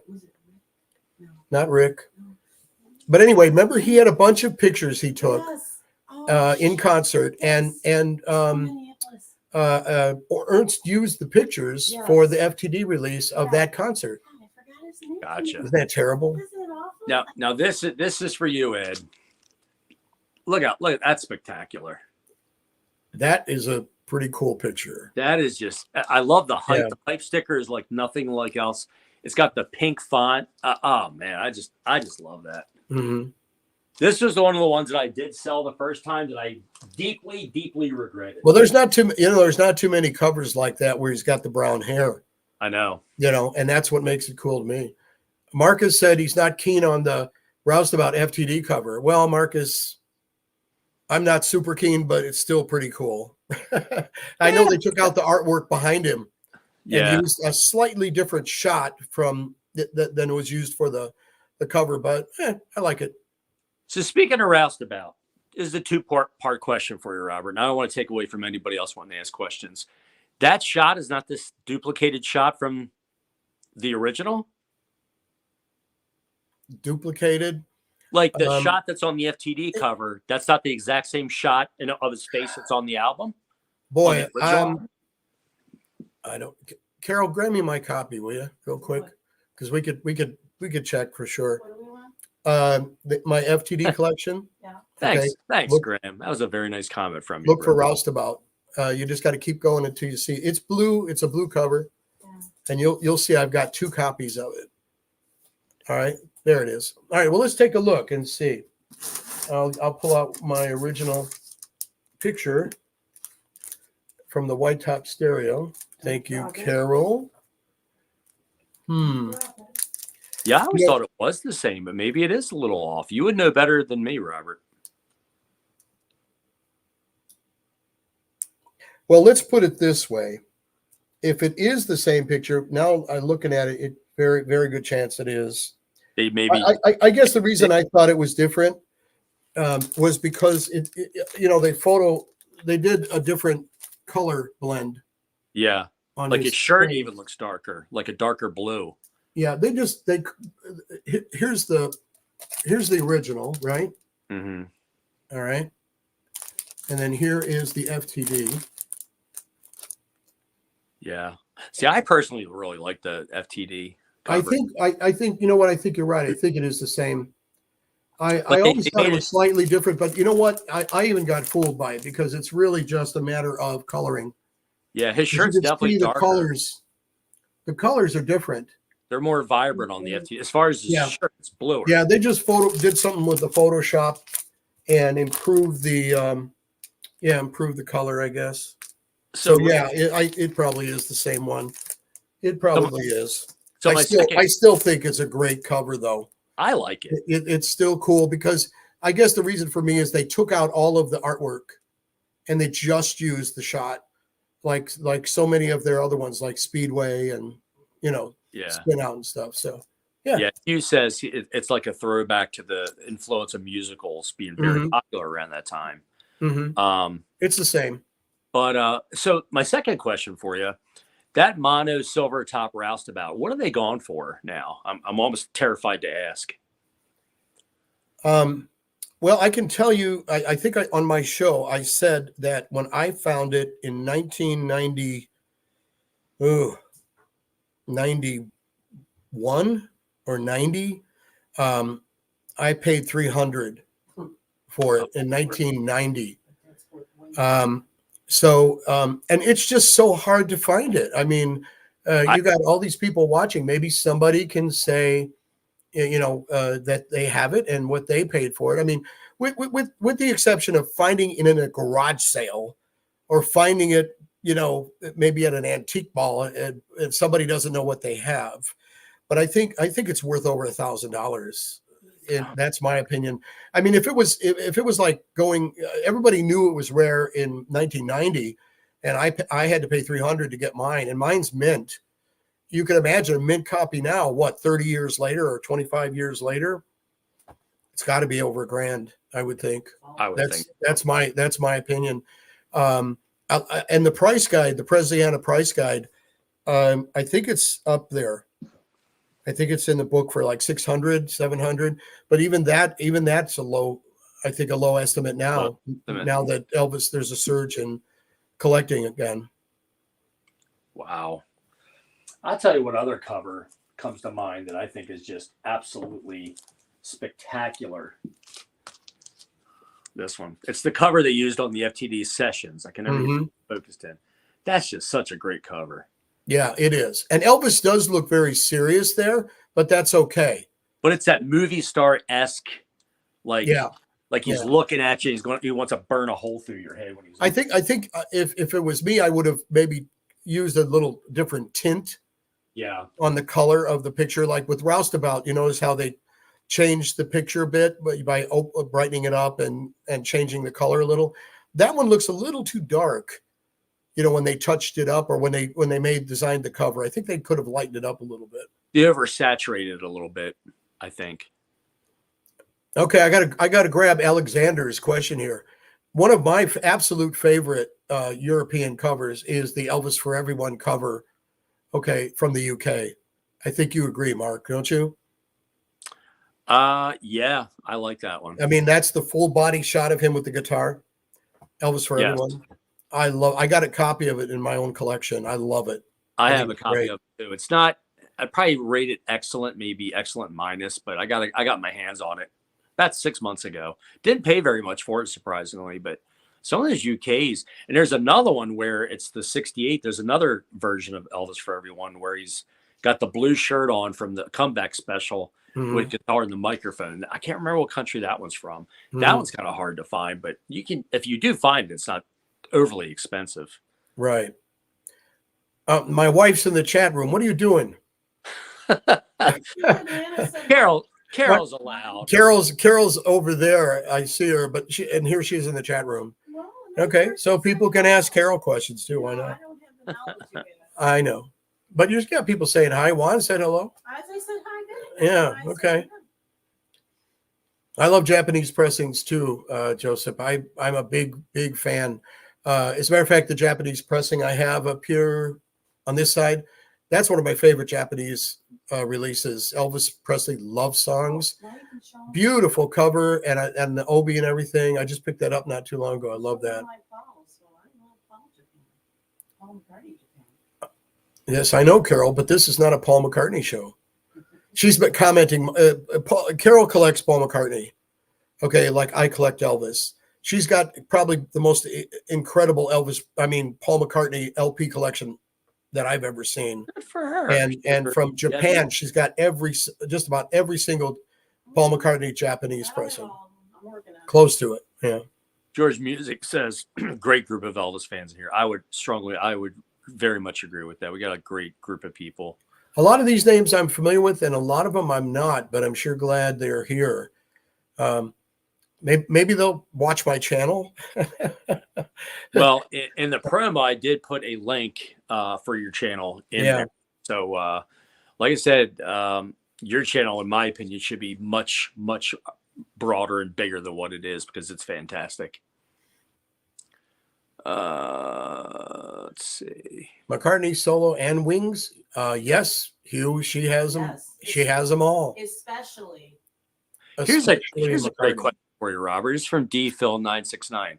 Mhm. Robert, if you could give your younger self, like 1978, some advice on collecting Elvis vinyl, what would it be? Buy multiple copies. You know what's funny, Robert? You hit the nail. With these FTDs, I can't tell you how many people have said, if I would have known what these are going for now, I would have bought 5 and 6 copies of everything. Because I met a guy who actually worked security for Elvis. His name was John Herman. He passed away.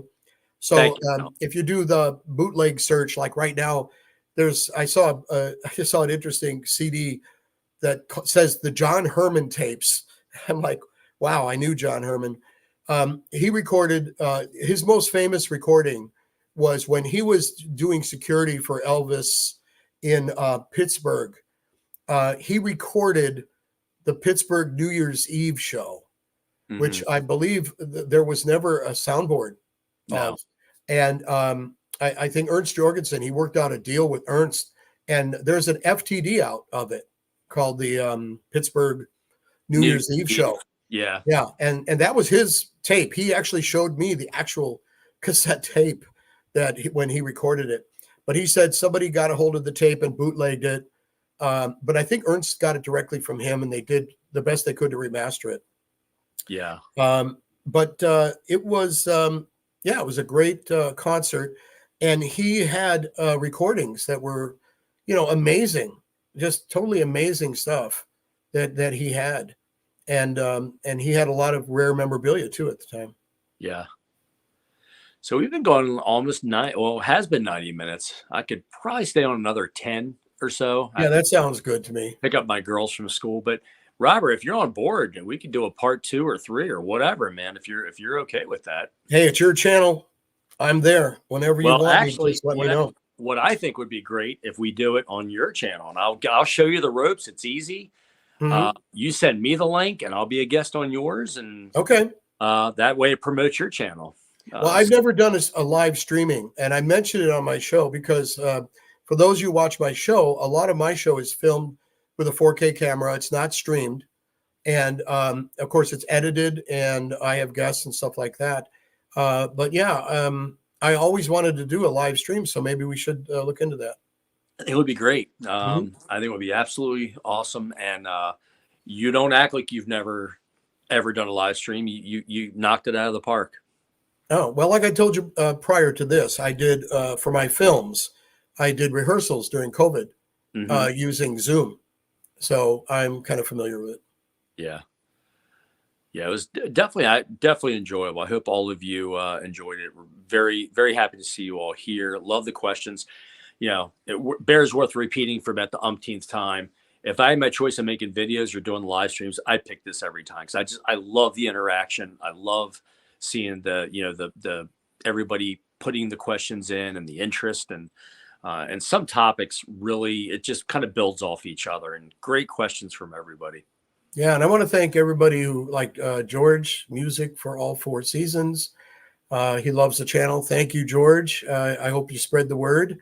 You know, I think it's great that a lot of people maybe didn't even know about the channel. And that was one of the reasons I wanted to do this with you, because I know you have a lot of subscribers, a lot more than I do. Well, but you know, maybe it's just the fact that a lot of people don't know I'm there, you know, and I think my shows are very interesting. There's a lot of things I cover, and I try to be historically accurate with everything I talk about. And I talk about all label variations and different record CDs, all that kind of stuff. So well, yeah, Mark, thank you for letting me do this with you. No, I really appreciate it. It was my pleasure entirely. And like I said, your knowledge would put my knowledge to shame. But I enjoy what I do, and obviously you're very good at what you do. And I'm glad we can partner on this and do this. And it's been a great 90+ minutes. Yeah, let's definitely plan another one. Do it again. But yeah, absolutely, we'll plan it. So we'll take a couple more questions if you have a few more minutes, Robert. I have a few minutes left, yeah, and then I got to run myself. Yeah, so we'll go another 5 minutes. Thank you, Joey. Appreciate you. Obviously, you can see a lot of the comments better than me, Mark. So if there's any last minute questions or anything anybody wants to, you know. Yeah, I noticed that I can see the comments usually 3 or 4 before you, but I think it's just maybe location, as far as internet maybe. Yeah. Tracy, thank you. Tracy says, I've been subscribed to both your channels since they pretty much started. Just don't comment too much. Well, we appreciate you being here, Tracy. Actually, Christmas Eve will be my 2-year anniversary when I started my channel. So yeah, I remember that. It's funny going back how raw and somebody commented once. I didn't take offense to it, but they said, "Yeah, Mark, you need to stop saying so much, dude." And I'm like, "Yeah, you're right." Now, see, Mark, this is the great thing about my show. I edit my show, so I take every out. Yeah, that's why when you watch my show, I speak beautifully. I take all the ums and the uhs and the. When I have a moment of, you know, senior moment, I can edit everything out, you know. Well, so that's one of the benefits of my show. I get to cut it together. And that's one of the benefits of being a filmmaker, too. Well, and I've noticed since I've been more cognizant of it, probably in the last 3 or 4 months, because I went back and I watched a video that I did just to kind of, you know, grade how I was then to now. And it was a train wreck. And I must have said in the first 2 minutes like 68 times. I'm like, dude. Yeah. It's hard. You know, when you're doing the show, it's hard not to. Yeah. I just did it. But you know what? I think everybody talks that way. So yeah. I think everybody's pretty forgiving about it. See Hugh McGinnis comment? Yeah, I agree. I heard your voice comment. Yeah, it's just you know, one of those things. I just notice how annoying. And you're always your own worst critic. You know what I mean? You go there. I just did it again. You go back and you watch these old videos. I was telling, I don't know if Ed's still on. I was telling Joey yesterday. I went back and I watched a video from Ed from like 6 years ago. And he was doing the standing room only FTD album review. And like the room that he does it, like all the walls were bare. He didn't have like any of the scarves and stuff up. And you know, he looked younger. His hair was darker. It's just funny how you could watch us age as we make the video. Yeah, I've been watching that too. Ed was not only was he my first Elvis channel, I think he was the very first sub I ever had for anybody, and I've enjoyed his show. But there's a lot of great channels out there and I always try to support them, just like they've supported me. But yeah, well, I learned a lot from other channels too. Oh, I do too. You know. I think one of the biggest things I've learned from watching other YouTubers is there's a lot of younger people starting to appreciate Elvis and wanting to collect. And that was the reason I did the show. That was my motivation, was to get information out to these people, because there's a lot of things about collecting that you really need to know going into it. because and unfortunately there's a lot of scammers out there. There's a lot of things that are not real, and Well, you know, and that's fake, that's fake in every things. walk And, of life. yeah, but that would make a great topic for us to talk about down the road. Is because I've seen some of the biggest scammers out there, and I've seen a lot of fake things that people say are real and they're not, and unfortunately a lot of young people don't know that there are a lot of things out there that are not real. Yeah, And as a collector you got to be careful. It's a buyer's beware market, and it is. hopefully my shows have been able to educate people to know what to look for and what not to buy, and what to be careful about. And of course that Aloha sticker is one of the ones, because it has been, that chicken of the sea sticker has been booted so many times. Oh, I'm sure. And like I said on the show that you maybe watched, it's the number one thing that you have to really be aware that you might be buying a fake, because in some ways there's really just no way to determine what's real and what's not. Yeah. We'll do one more. What your next show's going to be. Yeah, we'll do one more question, and this is from Tracy. She says, "Can you guys give your thoughts on the Graceland Christmas TV special?" So, Robert, you want to go first on this one for this last one? This last question. I didn't watch it. There you go. There's your thought. Excuse me. I didn't watch it. I mean, we've been down this road before where they do these specials, where other artists sing Elvis songs, and it just doesn't do much for me. I'm such an Elvis fan, a direct Elvis fan, that I appreciate the fact that there's younger people that appreciate Elvis, and there's younger artists that have been influenced by Elvis, and this and that, but. I just heard, or I saw a bit and piece of this guy with tattoos, Post Malone, and he was singing. Jumped in the pool. He was singing "Devil in Disguise," or no, "Devil in Disguise." "Devil in Disguise," quite awful, by the way. And then he jumps in the swimming pool. Yeah, and I'm thinking, okay, what are you trying to tell us? You're trying to say, okay, hey, I'm a young artist, and I'm a rebel like Elvis, and if Elvis did this, he would jump in the pool. Yeah, well, I'm glad I didn't watch it. Let me just say that. Although I liked the what's her name? What's her? Casey. Yeah, Casey Musgraves. Or, wow. I mean, I love her anyway. I think she's got the most fantastic voice. Next to Sarah McLachlan, I think both of them are in the same league. And that ending, when she does "Can't Help Falling in Love," it just gets me right there. I think it was a classy thing. I think it was great. But there are some people that attempt Elvis songs that should leave them alone. And let's leave "If I Can Dream" alone, people. Elvis it's his song, and it's nobody does it better than Elvis Presley. That's it. So anytime I hear somebody else do it, I'm just like, no thanks. As most of you know, "If I Can Dream" is my all-time favorite Elvis. It's one of my all-time favorites too. He sang it with such passion and sincerity, and there was nothing phony at all about it. It wasn't orchestrated. It came from the heart. It was at a very difficult time in the nation in 1968. You had Vietnam raging, RFK, Martin Luther King Jr. It was very volatile, and it just brought hope, and that's what the song was about. And Elvis sang it with such passion. And frankly, I've heard people say, "Oh, I wish you would have done it live." That would have taken away from it, I think. I'm glad he never did do it live, if I could say so. But as far as the special itself, if I was to rank, I'd probably give it a 6 out of 10. I think the things that I loved about it was, of course, Casey driving up in the pink Cadillac. And somebody said that they didn't think that was the actual one. I don't know. But I loved, she just gave it such a rockin', like very Elvis-like performance. And it just rocked. And the music behind her was great. I didn't get the whole Unchained Melody as the second song.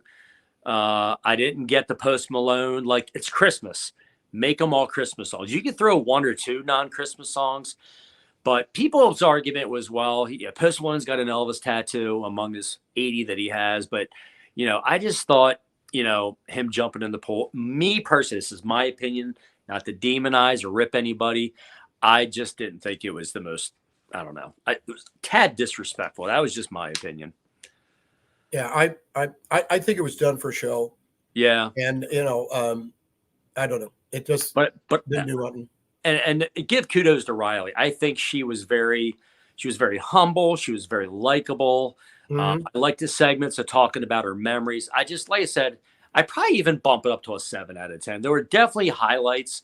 Some of the things, You should be happy about it. I don't know. Let's put it this way. When I went in to do it, I wasn't expecting much, and I was pleasantly surprised. But then it was kind of like being in a pool when you're waving up and down. There was a good side, and then it would hit me with something I didn't care for so much. Mhm. So I think everything I've seen of her so far, and of course, I know her, again, being a filmmaker and a film buff, I've seen her, acting. I think she kind of understands a lot of things about the showman side of presenting Elvis and how to present him the right way and how to do things the right way. Whereas Lisa Marie, with all due respect, was, kind of just thrown into things. She was. And didn't really understand a lot of the fandom and the presentation of Elvis's image and everything. Whereas I think Riley does. I just get that feeling from her, from the conversations I've seen with her, the interviews with her. I think she's going to do a great job of handling Graceland as it moves forward. I think in some ways even better than the way it was handled. I really do. I think she's going to expand on the experience. And I heard somebody say it. I've only been to Graceland once, and that was in summer of 2001. But somebody commented, if you haven't been to Graceland in the last 5 to 7 years, it's not the same experience. It's so much better now. Yeah. And I'm hoping to go this coming year. I'm really hoping I can get together with a couple folks and go. I'll have to drive. It's a 13-hour drive for me, but I would love to go back and see those, with as bigger fan as I am than I was in 2001. I was a pretty big fan then. I was just captivated then. I can't imagine what it would be like now. Yeah, and this would be a great topic for a show too, because I was there in 1987 was the first time I went. Wow. It was an entirely different world. It was, to me, it was more closer to Elvis. What Elvis, where Elvis lived, and it looked more like where Elvis lived, and everything was it was just so different. And I watched the evolution because I did a show there for 25 years. I was in Memphis every single year. Yeah. And I watched Graceland change. I watched the quaint little shops that were across the street from Graceland, where everybody would go and, people would sing, and they would have these nighttime events in the parking lot. And it was more of I don't know how to say it. It was just more of a humble, kind of comfortable place for fans. And then all of a sudden it became Disney World. And everything, in my opinion, kind of went to hell in a handbasket, because Elvis now became Mickey Mouse. And all of that camaraderie and the fandom and everything. People used to go there because they loved Elvis and they were fans of Elvis.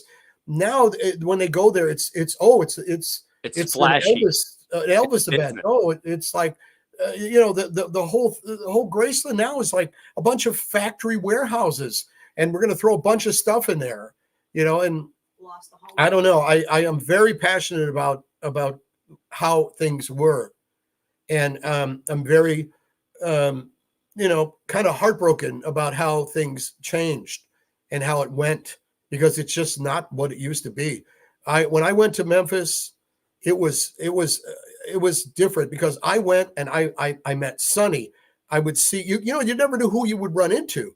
Yeah. DJ Fontana was sitting around a swimming pool at a Days Inn drinking beer, and you could sit there and talk to DJ. And then Sonny was at the hotel, and then Joe Esposito would show up every now and then. You would see these people, and everybody was like a family. It was fun. And then all of a sudden it just started changing. And now it's turned into this Disney World. I don't know what else to say. It's just not that humanity, that peace, that love for Elvis has shifted to Elvis now being a product. It's cold And now it's like real cold now. And, I don't know. I'm just very passionate about the way it was. And people could go ahead and say what they want about me and say, well, you're just old. You're an old hat, and you just, but, you guys, the people, younger people, you weren't there. It was a grander time 25 years ago. It was just a better time. And you felt Elvis Presley there. Now you go and you feel a corporation there. And that's what once they became EPE, Elvis Presley Enterprises, in 1990 something, it did take on like more of a corporate kind of Disneyland, Disney World kind of feel. Yeah. And I think that's one of the big complaints that I read from a lot of people from different forums, that, the big complaint is FTD churning out something every other week. And you can't keep up. I mean, you get something out and you just save up the money to get it. I know. And they come out with a new, this new in-person set that's coming out, and they're not cheap. And the CDs were never cheap from the beginning. Even in 99, when they first started coming out, they were like $25, $29. Yeah. And then throw in another $6 to ship. And what are they released? I have them all now, but two. I need two. I have two away from getting the entire set. But there's like 160. Yep. Well, and I paid a whole heck of a lot more for all these than when they first came out, when they were $29. That's why I loved the movie so much, because the movie, in my opinion, finally captured the Elvis Presley I remembered. Being an old fart, an old fan, remembering buying that Roustabout record in the record store and going, wow. Every time a movie came out, running to see Spin Out, running to see Speedway, and then when Elvis performed in Chicago, I saw him all 3 times live. And the movie captured a lot of that for me, and I think it also did it in a way where young people now can see what we appreciated or what happened to us. Because, I'm an Elvis dealer, that. I sell Elvis Presley stuff all the time, mail order, eBay, whatever. But, I mean, everything's gone up. All the interest has gone up because of that film. And thank God that movie was made. Thank God Baz Luhrmann made it. And he at least tried to capture as much of the excitement of Elvis Presley that I remember from way back when and show it in a new light. And he did a great job, wonderful job.